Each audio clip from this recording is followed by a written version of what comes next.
anak Cindelaras dari Jawa Timur. Kerajaan Jenggala adalah kerajaan yang makmur. Namun, semenjak rajanya yang bernama Raden Putra memiliki selir, semua jadi berubah. Kerajaan yang tadinya tenang, kini selalu bermasalah. Selir raja yang iri dengan permaisuri menjadi dalang semua masalah tersebut. Selir raja ingin mengusir permaisuri dari istana. Suatu ketika, selir bersama tabib raja memfitnah permaisuri. Maaf Paduka, seseorang menaruh racun ke dalam minuman selir. Tidak ada pelayan Paduka yang berani masuk ruangan ini kecuali permaisuri, kata tabib dengan meyakinkan. Raden Putra sangat terkejut dan marah mendengar itu. Ia memerintahkan patihnya untuk membuang permaisuri ke hutan. Untunglah sang patih adalah seorang yang bijaksana.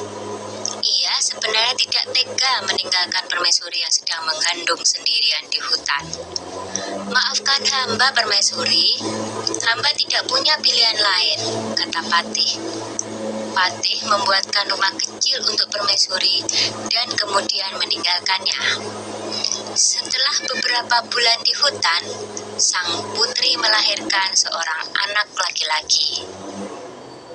Anak itu diberi nama Cinderalas. Karena lahir dan tumbuh di hutan, Cinderalas berteman dengan binatang-binatang di hutan itu. Suatu hari, di saat asik bermain, seekor burung Raja Wali menjatuhkan sebutir telur. Cinderalas mengambil telur itu dan bermaksud menetaskannya. Tetapi secara ajaib, telur itu menetas menjadi seekor anak ayam. Cinderalas sangat menyayangi anak ayam itu. Kian hari, anak ayam itu tumbuh menjadi seekor ayam jantan yang gagah dan bersuara merdu. Kicauan seperti seekor burung yang tengah bersiul nyaring. Yang lebih mengejutkan adalah, setelah bersiul nyaring, ayam itu berkokok. Kukuruyuk! Tuanku adalah Cinderalas. Rumahnya di tengah rimba, atapnya daun kelapa. Ayahnya Raden Putra. Cinderalas memperlihatkan ayam jantan itu kepada ibunya.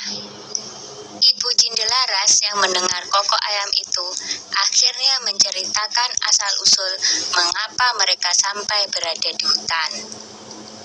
Mendengar itu, Cinderalas bertekad mengungkap semua kejahatan selir raja ke istana. Aku akan ke istana, Bu. Aku yakin kebenaran akan menang. Dan kejahatan akan mendapatkan hukuman yang setimpal. Setelah diizinkan oleh ibunya, Cinderalas berniat pergi ke istana membawa ayam jantannya. Dalam perjalanan, ada beberapa orang yang sedang mengadu kokok ayam mereka. Cinderalas kemudian dipanggil oleh orang-orang itu. Ayo, kalau berani, adulah kokok ayam jantanmu dengan ayamku. Ayam siapa yang paling keras suaranya? Tantang orang itu. Baiklah, jawab Cinderalas. Ketika diadu, ternyata ayam jantan Cinderalas berkokok lebih keras. Ia mengalahkan semua lawannya satu persatu. Ayam Cinderalas tak terkalahkan. Berita tentang kehebatan ayam Cinderalas tersebar dengan cepat hingga terdengar oleh Raden Putra. Raden Putra penasaran dengan kokok ayam milik Cinderalas. Ia menyuruh hulu balang untuk mengundang Cinderalas ke istana. Hamba menghadap Paduka, kata Cinderalas dengan santun. Anak ini tampan dan cerdas. Sepertinya ia bukan keturunan rakyat jelata, pikir Baginda begitu melihat sosok Cinderalas. Raden Putra menjelaskan maksud hatinya mengundang Cinderalas ke istana. Raden Putra menantang untuk adu kokok ayam. Cinderalas mau memenuhi tantangan Raden Putra dengan satu syarat. Jika Jika ayamnya kalah, maka ia bersedia mengabdi mengurus ayam Raden Putra seumur hidupnya. Tetapi jika ayamnya menang, maka setengah kekayaan kerajaan menjadi milik Cindelaras. Raden Putra menyanggupi tantangan Cindelaras. 2 ekor ayam itu mulai berkokok. Ayam Cindelaras berkokok dengan sangat merdu dan lebih keras. Penonton bersorak mengeluh-elukan Cindelaras dan ayam jantannya. Baiklah, aku mengaku kalah. Aku akan menepati janjiku. Tapi, siapakah kau sebenarnya, anak muda? Kata Raden Putra penasaran. Cindelaras lalu membisikkan sesuatu kepada ayamnya. Tak lama kemudian, ayam jantan Cindelaras berkokok keras. Kukuruyuk, tuanku adalah Cindelaras. Rumahnya di tengah rimba. Atapnya daun kelapa, ayahnya adalah Raden Putra. Begitu berulang-ulang.